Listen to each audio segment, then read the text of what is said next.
సాంకేతిక నైపుణ్యమే మీకు ఉద్యోగ అవకాశాలు కల్పిస్తుంది అని చెప్పి నేను బలంగా నమ్ముతున్నా. నా సొంత అనుభవమే నేను చెప్పదలుచుకున్నా. నేను సొంత ఇల్లు కట్టుకుందామని పని మొదలు పెడితే సైట్ సూపర్వైజర్ కోసం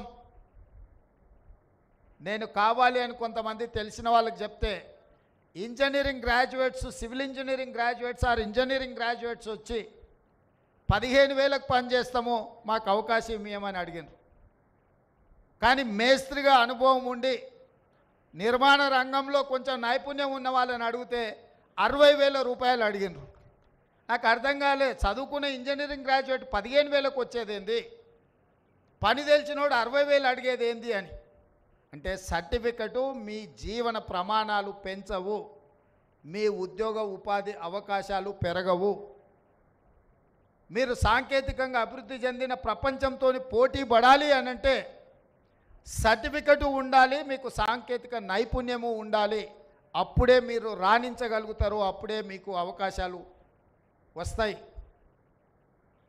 हमारे एमएलए साहब, एमएलसी साहब से मैं एक ही बात कहना चाहता हूँ, बहुत सारे लोग अपने भाई बहनों मिडिल ईस्ट कंट्रीज को जा रहे नौकरी के लिए, ढूंढते उधर जा रहे, यहाँ पर कुछ सीख रहे नहीं। कोई किसी ने कहा तो अरे अच्छा नौकरी मिलेगा, चलो मैं दिलाता हूँ, ले जा रहे, वहाँ छोड़ दे रहे, वहाँ पर कुछ नौकरी मिल रहा है नहीं, वहाँ पर उनको फिर वापस आके घर में शक्ल दिखाने के लिए भी मुश्किल हो जाके वहीं पर गुजार रहे, नहीं तो वहीं पर खुदकुशी कर ले रहे।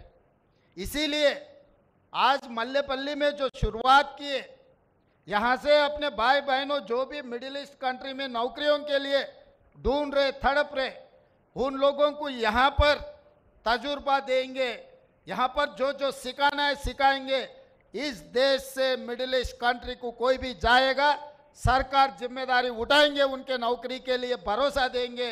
उनको वहाँ पर कुछ भी तकलीफ आए तो तेलंगाना सरकार उनके तरफ से वकालत लेके उनके तरफ से हम लड़ेंगे, क्योंकि आज के तारीख में खासकर मुस्लिम माइनॉरिटी भाई बहनों बहुत सारे मिडिल ईस्ट कंट्री जा रहे, मगर वहाँ पर जाने के बाद उन लोगों को कुछ समझ में भी नहीं आ रहे हम कहाँ है, क्या काम कर रहा है। कंस्ट्रक्शन, खासकर कंस्ट्रक्शन कंपनी, उसमें ये लोग जो सोच रहा है, ये तेलंगाना नहीं पूरा हिंदुस्तान में नौकरियों का ज़रूरत है, स्किल लेबर का ज़रूरत है। ప్రతి విషయంలో ఫాల్ సీలింగ్ నుంచి ఎలక్ట్రికల్ వర్క్ నుంచి ప్లంబింగ్ వర్క్ నుంచి డ్రైవింగ్, ఇవాళ రేపు 2 కోట్లు 3 కోట్లు 4 కోట్లు పెట్టి కార్లు కొనుక్కుంటున్నారు. సరైన డ్రైవర్ దొరకకపోవడం వల్ల ఎవరినో ఒకరిని పెట్టుకుంటే వాడు రోడ్డు మీద తీసుకొని పోయి గుద్దితే 10 లక్షలు 20 లక్షలు 50 లక్షలు రిపేర్కే ఖర్చు అవుతుంది.